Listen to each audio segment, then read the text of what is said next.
Bonjour à tous et bienvenue sur le site Zengamambou. Nous avons comme invité aujourd'hui M.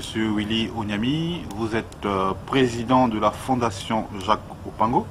On vous reçoit aujourd'hui pour parler avec vous de l'actualité de votre fondation, de l'actualité de la diaspora congolaise, évidemment de l'actualité du Congo. Alors, M. Onyami, c'est vrai que plusieurs fois on vous a reçu sur le site pour parler de votre fondation. Cette fois-ci, on vous redonne encore cette possibilité de parler de la fondation. Mais la première question qui me vient à l'esprit, c'est de savoir comment se porte la fondation et quelle est l'actualité aujourd'hui de cette fondation Jacques Opango. Oui, je voudrais avant tout vous remercier de m'avoir donné encore l'occasion de pouvoir m'exprimer sur ce site aussi important qu'est le site Zengamambou.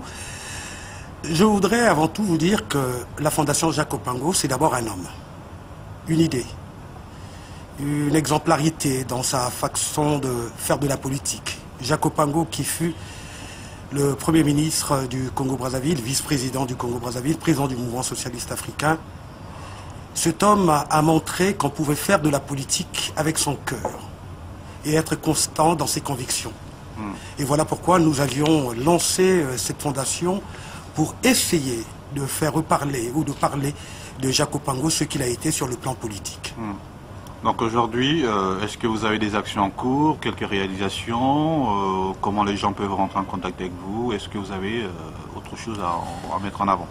Écoutez, loin d'être ce type de fondation que nous avions constaté qui fleurissent sur la place de Brazzaville, hein, si je peux m'exprimer ainsi, la Fondation Jacques Opango n'est pas un canevas de certaines choses, mais c'est avant tout une façon très simple de parler ce qu'a été Jacques Opango.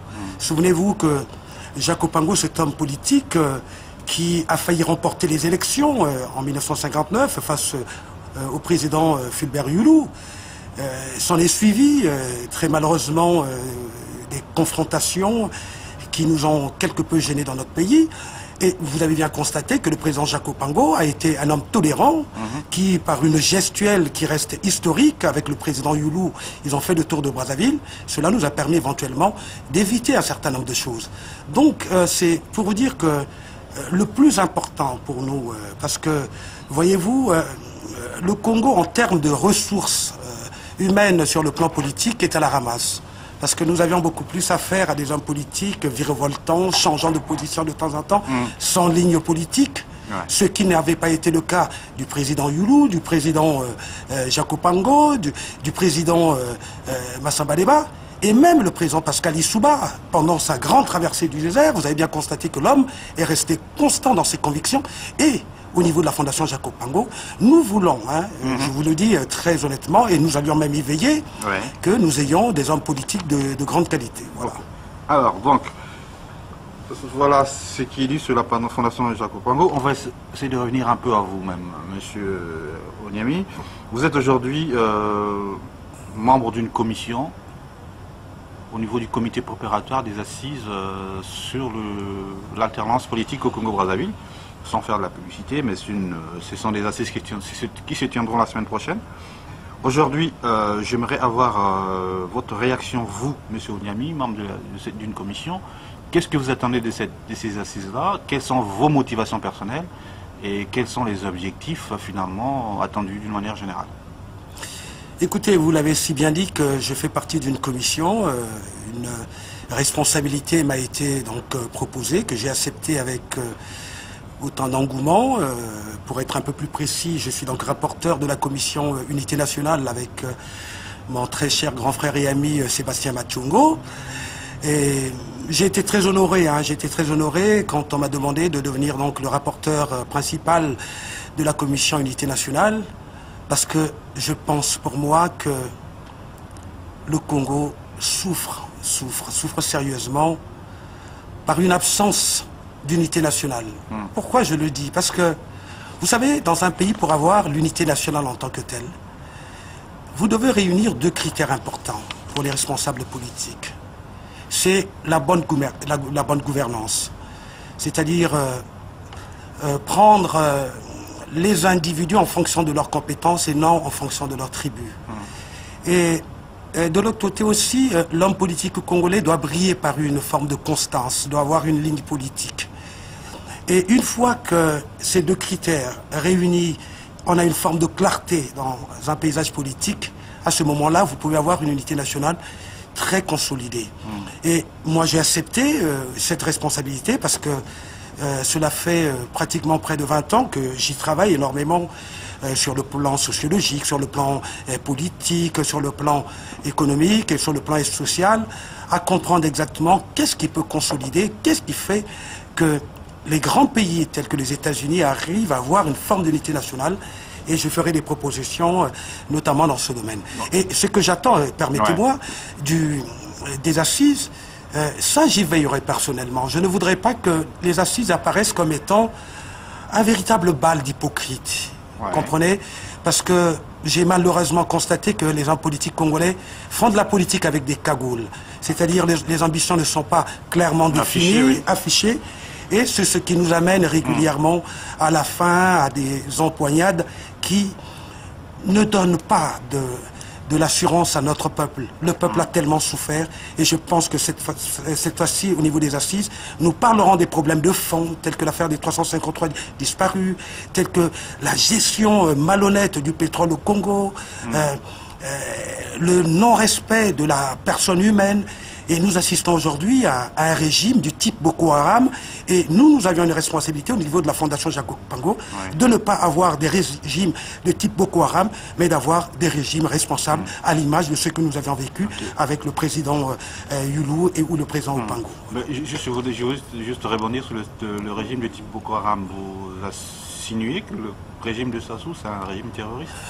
Oh, mais écoutez, vous voyez, quand vous prenez cette organisation, je ne voudrais pas aller tout au plus profond de la philosophie de cette association ou de cette organisation. Mais la chose la plus importante que vous constatez, c'est que quand les 200 jeunes dames ont été enlevées, la première des choses, c'est que ces hommes ont demandé à ces femmes d'épouser leur façon de penser. Or, au Congo, à quoi nous assistons? À quoi nous assistons? Hier, on nous a parlé de l'immigration choisie à l'époque de M. Sarkozy. Aujourd'hui, on nous parle au Congo d'un concept ahurissant, gênant, dédaigneux, notamment Tossa Olia, c'est-à-dire accepter la pensée de ceux qui gouvernent. Non. Nous sommes là pour respecter les règles que nous avions établies ensemble et non de respecter ce qui est dicté des règles, c'est-à-dire désinstitutionnaliser l'État pour personnifier l'État, et nous ne sommes pas dans ce domaine. Voilà pourquoi nous disons le mode de fonctionnement du régime de Brazzaville et le mode de fonctionnement de l'organisation Boko Haram, il n'y a aucune différence. Il y a simplement, la seule différence, c'est que Boko Haram se trouve au Nigeria et le type de régime Boko Haram se trouve au Congo-Brazzaville. Justement, vous parlez du respect des règles institutionnelles, mettre en place, des institutions mises en place. Au Congo aujourd'hui, il y a un débat. Alors, vous êtes congolais, vous êtes très actif au niveau de la diaspora congolaise et au niveau politique. Il y a un débat qui passionne toute la classe politique, tous les Congolais à Brazzaville, un peu partout, dans les familles, tout le monde en parle. C'est celui du changement de la Constitution. Alors, avant de demander votre position par rapport à cela, j'aimerais vous faire réagir sur les prises de position, les réactions, les propositions faites par un certain nombre de cadres, entre guillemets, congolais, qu'il s'agisse de ministre Pierre Mabiala, ministre Mongala, le ministre Obenga, et bien d'autres, les sages du pays, qui aujourd'hui sont dans une campagne d'information sur demander au peuple qui demande au président Sassou de changer la Constitution. Quelle est votre réaction par rapport à cette démarche-là? Vous savez, je vais commencer par une phrase d'un juriste qui essaye de me faire comprendre le droit. Je citerai le professeur Denis Giraud qui disait « L'élite refuse parfois d'apprendre le droit au peuple parce que le peuple peut comprendre ses droits et ses devoirs. » Et en l'espèce, vous le dites, certains membres du gouvernement, cette forme d'oligarchie, cette classe de pseudo-intellectuels qui viennent galopant, défendre bec et ongle la Constitution ou le changement de la Constitution tenu par celui qui est au pouvoir aujourd'hui, je vous dis, c'est le cœur serré de constater que les mêmes qu'hier nous ont démontré que l'homme de Brazzaville était réellement un frein pour la démocratie dans notre pays, en deviennent aujourd'hui les plus grands centres. Et je ne rentrerai pas dans un discours ou bien dans une analyse purement juridique, parce que le débat politique au Congo aujourd'hui sur la Constitution n'est pas un débat juridique. Non. Le droit, comme je le comprends, c'est, à mon sens, l'ensemble des règles qui dictent ou décident tout un nombre de gens. Et le plus important, c'est de respecter l'esprit et la règle. En l'espèce, M. Sassou Nguesso, hier, taillant une constitution à sa mesure, bien bâti peut-être par Francesco Malto, comme qui dirait, donc un costume à sa mesure, mais aujourd'hui se rend compte que ce costume ne lui va plus. Or, un humaniste, un homme respectant la dignité humaine, c'est celui qui respecte l'esprit et la règle. Donc pour moi, il n'y a pas un débat. Avant 2016 ou le 16 août 2016, M. Denis Sassou Nguesso devrait laisser le pouvoir à ceux qui auront la responsabilité demain de faire fonctionner ce qu'on appelle le principe de la continuité de l'État.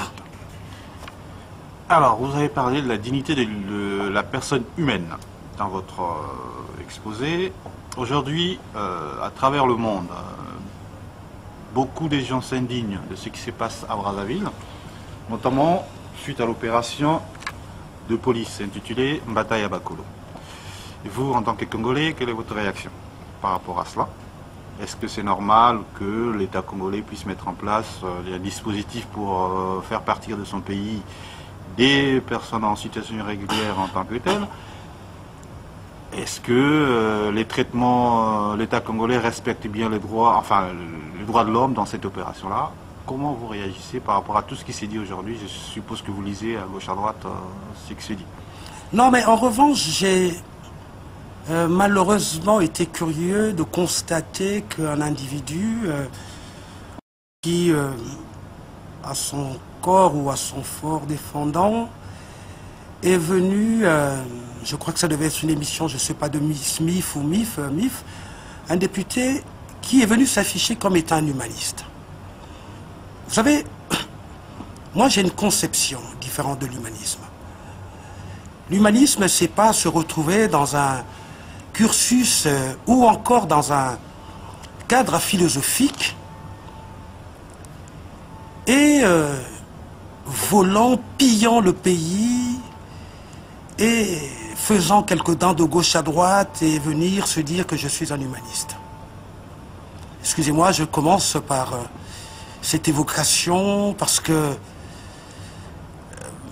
vous savez, tous les pays, comme nous sommes là aujourd'hui en France, c'est un pays où les règles sont clairement établies, où chacun de nous doit éventuellement respecter les règles dans le pays où on est, où on vit. Mais ce qui s'est passé au Congo, je vais être franc avec vous, c'est tout sauf le respect de la dignité humaine.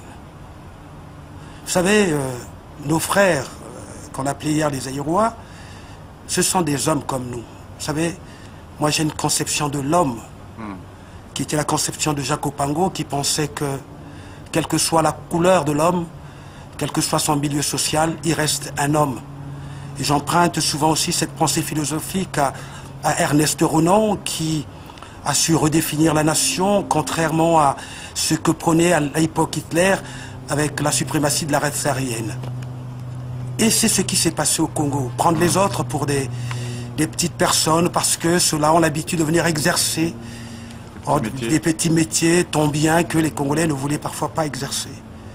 Je demande aux gens simplement de respecter l'être humain. C'est important pour l'équilibre de la société humaine.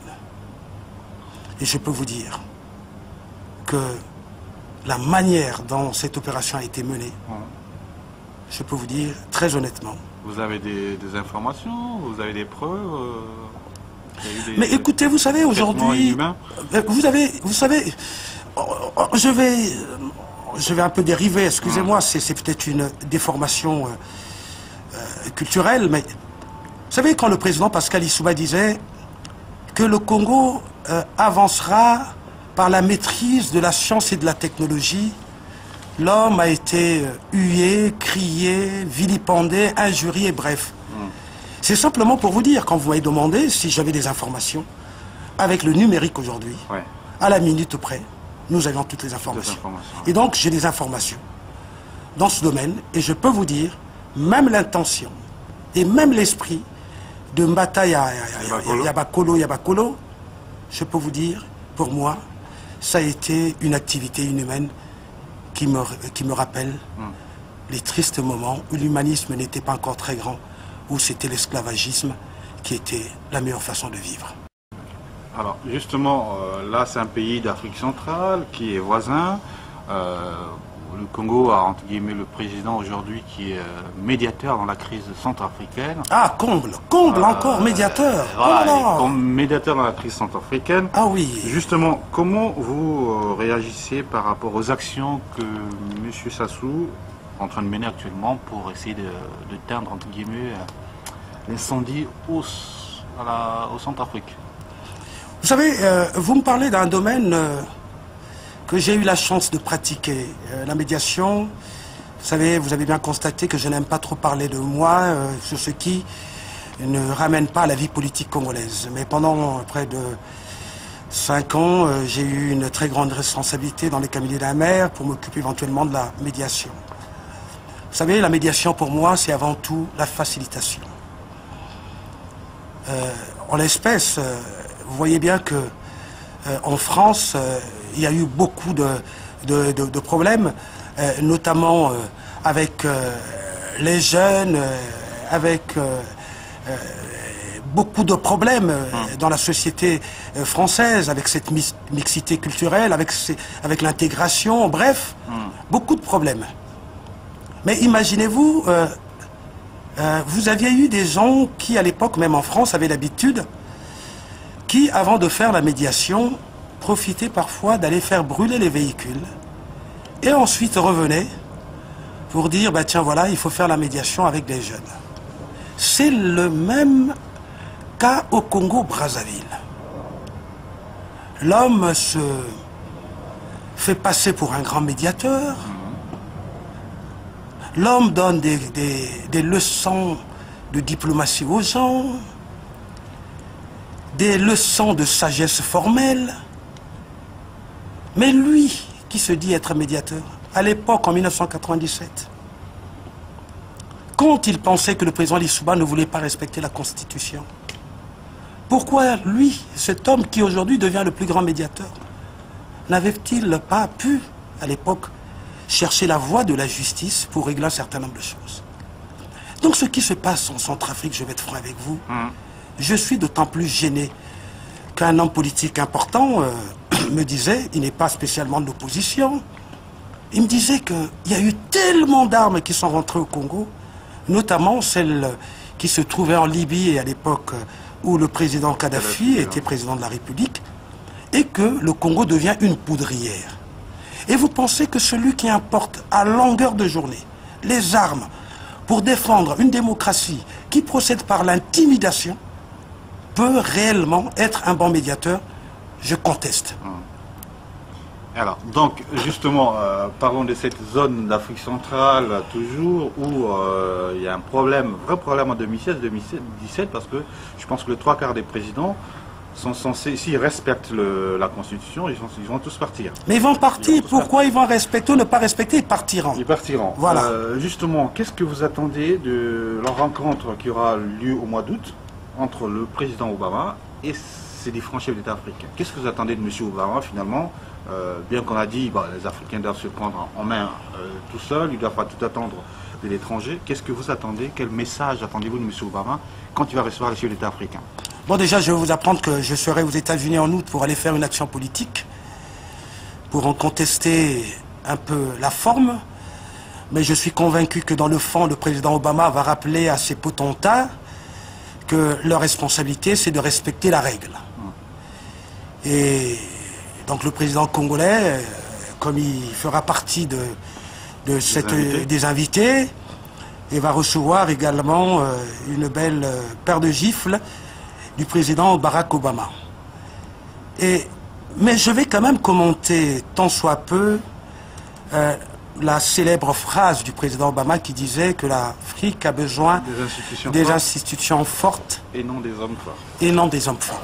Mais curieusement, moi je vais vous dire une chose. L'Afrique a besoin des institutions fortes, je voulais dire, et des hommes de caractère de la trempe du président Yulu, Jacob Pango, Pascal Issouba, Bernard Kolela, et sans oublier Mungangila, c'est-à-dire des hommes qui savaient respecter un certain nombre de choses.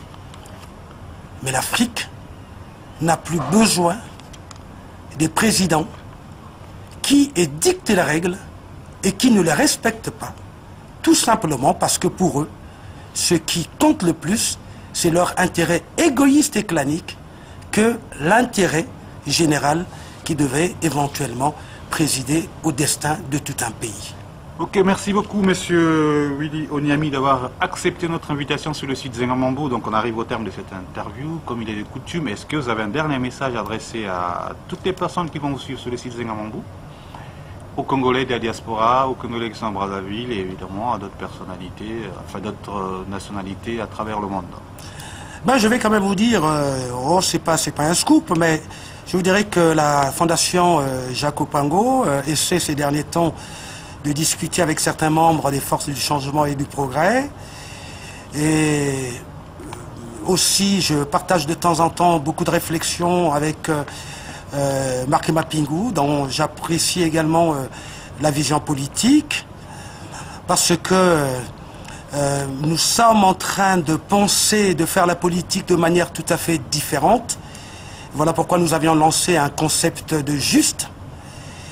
Et je pense que dans l'avenir, vous comprendrez exactement que quand on est déterminé, on est capable de faire un certain nombre de choses.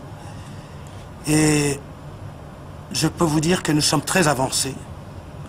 Et nous demandons simplement aux Congolais de faire beaucoup plus la politique avec le cœur qu'avec le ventre. Voilà, merci, à bientôt. Merci et à très bientôt sur le site Zengamambo.